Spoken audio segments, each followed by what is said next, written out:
Mercedes was not shaken because Russell won. Mercedes was shaken because the car may have won in a way nobody could explain. Too calm under braking, too clean on traction, too gentle on the tires, too stable through the stint, too repeatable when Red Bull expected the pace to disappear. And in Formula One, that kind of speed is never just speed. It is a warning. Because one fast lap can be luck. One perfect setup can be accepted. But when a winning car looks efficient in too many places at once, the paddock starts asking the question Mercedes never wants to hear. Was this legal genius? Or did the FIA uncover something hidden inside Russell's car? And here is the terrifying part. If a hidden illegal device was truly found, Mercedes could be facing one of the biggest scandals of the season. But if the car survives the checks, the truth may be even worse for Red Bull. Because then Russell's Mercedes was not cheating. It was real, legal, repeatable, and possibly hiding the kind of advantage Verstappen still does not know how to stop. Subscribe to the channel. At first, Mercedes had the perfect story. Russell won because the team finally made everything work. The setup was right. The tires stayed alive. The car looked balanced. The strategy held firm. And Russell drove with the confidence of a man who knew the Mercedes underneath him was finally giving him answers. That is the version Mercedes would want the paddock to believe. A clean win, a complete race, a driver and team delivering when pressure was highest. But Formula One never stays calm when a winning car looks too efficient, because there is a huge difference between being fast and looking almost effortless. A fast car can still be messy. It can slide on exit. It can overheat the rear tires. It can lose balance when fuel burns off. It can offend for few laps, then slowly collapse under pressure. But Russell's Mercedes appeared to raise a more dangerous question. Why did it look so stable? That is where Red Bull would start looking. Not at the celebration, not at the trophy, not at the headline, at the behavior. How early Russell could get back on the throttle. How calm the rear looked under load. How cleanly the car rotated. How little it seemed to punish the tires. How the pace stayed alive when the stint should have become harder. Because at the front of Formula One, the result is only the surface. The data is the real story. And data can make a victory look very different once the garage doors close. Red Bull would not be worried by one brilliant lap. They would not panic because Russell had one good sector. They would not demand answers because Mercedes found a strong setup for one afternoon. The alarm begins when every little detail starts connecting. Braking stability connects to tire life. Tire life connects to race pace. Race pace connects to strategy. Strategy connects to control. And control is what wins Grand Prix races. That is what makes a hidden device allegation so explosive. Because a hidden device, if proven, would suggest a Mercedes was not simply fast. It would suggest the car had help in a way the rulebook does not allow. Something concealed. Something designed to create performance where rivals could not see it. Something that might make the car calmer under braking, cleaner on traction, kinder to its tires, or more consistent across a stint. That kind of claim changes everything. It takes the story away from normal development and drops it directly into the most dangerous place in the sport, legality. Because Formula One is not just a race of drivers. It is a race of interpretation. Every team is trying to stand on the edge of the rules, not far behind it, not clearly over it, right on it, close enough to gain performance, but safe enough to pass inspection. That is where the greatest cars are built, but it is also where the greatest controversies begin. And if Mercedes stood too close to that line in Austria or crossed it, the consequences would be enormous. For Mercedes, the win would become a problem. For Russell, the achievement would be questioned. For Red Bull, the suspicion would become ammunition. For the FIA, the rule book will become the center of the storm. That is why this first block matters. Because Mercedes' trouble does not begin with the word cheating. It begins with the question behind it. What made Russell's car behave like that? Was it legal engineering? Was it a clever setup? Was it tire management? Was it a hidden advantage? Or was it something the FIA should never allow? Those questions are enough to change the atmosphere. A garage that was celebrating suddenly has to defend. A driver who was praised suddenly becomes part of a technical debate. A victory that looked clean suddenly carries a shadow. And once that shadow appears, it does not disappear easily. Because every future Mercedes lap becomes part of the same story. If Russell is fast again, people will say the advantage is still there. If Mercedes slows down, people will ask what changed. If the FIA checks the car more closely, the suspicion grows. If Red Bull keeps pushing, the pressure becomes impossible to ignore. That is how Formula One scandals build. Not always with one dramatic reveal, often with a pattern. A car looks too calm, then the data looks too clean, then rivals ask questions, then the FIA gets involved, then every small detail starts carrying more weight, and suddenly, the whole paddock is watching one car as if it holds a secret. Mercedes would know how dangerous that is.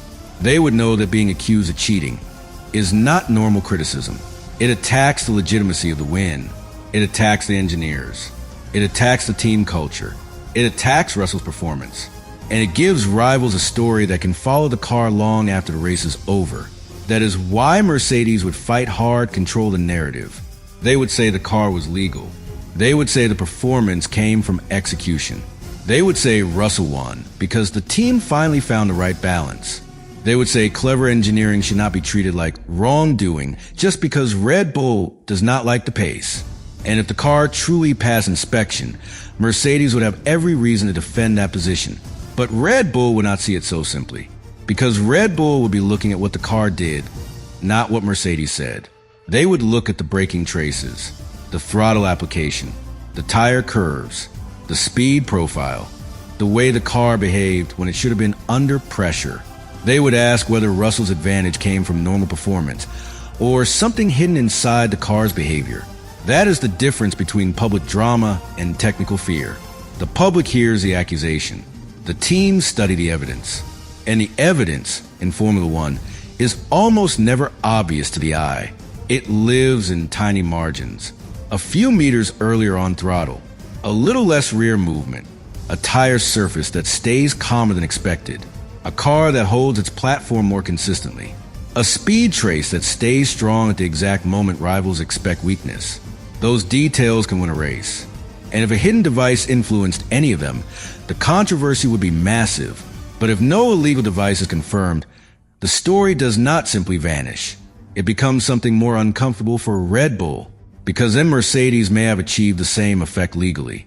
And legal performance is harder to stop than cheating. That is the brutal twist. If a device is illegal, the FIA can remove it. If an idea is legal, Red Bull has to beat it. That means time, analysis, development, risk. It means asking whether Mercedes found a better aerodynamic platform, a better suspension behavior, a better way to protect tires, a better balance window, a better way to help Russell attack without overheating the car beneath him. And if the answer is yes, then the hidden threat is not a device. It is understanding. Understanding is the most powerful weapon in Formula One. A team that understands its car can unlock performance others cannot reach. It can make the driver look smoother. It can make the tires last longer. It can make strategy more flexible. It can make the race look calm from the outside, even when the advantage is being built through dozens of tiny details. That is why Russell's win would worry Red Bull, even if the cheating claim falls apart, because the car still looked dangerous. And a dangerous car does not need a scandal to hurt you. It only needs to be fast again. That is the test after Austria. Can Mercedes repeat it? Can Russell keep showing the same stability? Can the tires keep surviving? Can the car keep producing traction without sliding? Can the pace stay alive when rivals expect it to drop? If the answer is no, the story begins to fade. Austria becomes a perfect day, a brilliant race, a moment where Mercedes got everything right. But if the answer is yes, if Russell's Mercedes looks calm again, then the pressure grows, because repetition changes perception. One race is a question. 2 races become evidence. 3 races become a trend. And trends are what decide championships. That is why Verstappen would be watching so closely. Not because he fears a single Mercedes win, because he knows a single win can reveal the start of something bigger. A car that enters a better operating window. A team that finds a new direction. A driver who gains belief. A rival that becomes harder to attack every weekend. That is how seasons turn. Quietly at first. Then suddenly, everyone pretends they saw it coming. But Red Bull cannot afford to pretend. They have to know. Was Russell's Mercedes hiding something illegal? Was the FIA looking at a device, a system, a behavior, or just alarming performance data? Was the car outside the rules? Or was it simply inside the rules in a way nobody else had exploited? Each answer creates a different future. If Mercedes cheated, the team is in serious trouble. The win becomes stained. The FIA must respond. The paddock demands consequences. And Russell's victory becomes trapped inside controversy. But if Mercedes did not cheat, if the car was legal and the advantage was real, then the trouble moves across the paddock. Red Bull becomes a team under pressure. They have to decode the car. They have to respond. They have to stop Russell from turning one win into momentum. That is why this story is not only about Mercedes. It is about fear. The fear that a rival won with something illegal. The fear that the FIA missed something. The fear that the car is legal and still too strong. The fear that Red Bull has just seen the first sign of Mercedes' resurgence. And in Formula One, fear spreads through data before it reaches the headlines. The stopwatch creates a question. The traces deepen it. The FIA gives authority. The rivals give it pressure. And the next race decide whether the story becomes noise or becomes the beginning of a war. That is why Mercedes cannot simply celebrate and move on. Not while the car is under suspicion. Not while Red Bull is asking questions. Not while the FIA angle hangs over the win. Not while Russell's pace looked clean enough, calm enough, and repeatable enough to make the paddock uncomfortable. This is a trap of winning in a way people do not understand. If you are slow, nobody cares. If you're fast, people study you. If you are too fast in the wrong way, people accuse you. And if you survive the accusation, they study you even harder. That is where Mercedes stands in this story, at the center of a question that can either damage them or prove they have found something powerful. Because if the hidden device claim is true, Mercedes faces a crisis. But if the claim is wrong and the car is simply legal, efficient, and hard to explain, then the rest of the grid has a crisis instead. That is the tension that makes this opening block so important. The win is not the end of the story. The win is the trigger. The data is the mystery. The FIA is the judge. Red Bull is the challenger. Mercedes is the accused. And Russell is the driver whose victory now carries the weight of a question nobody can ignore. Was the Austrian winning Mercedes hiding an illegal secret, or did it reveal the future before Red Bull was ready to see it?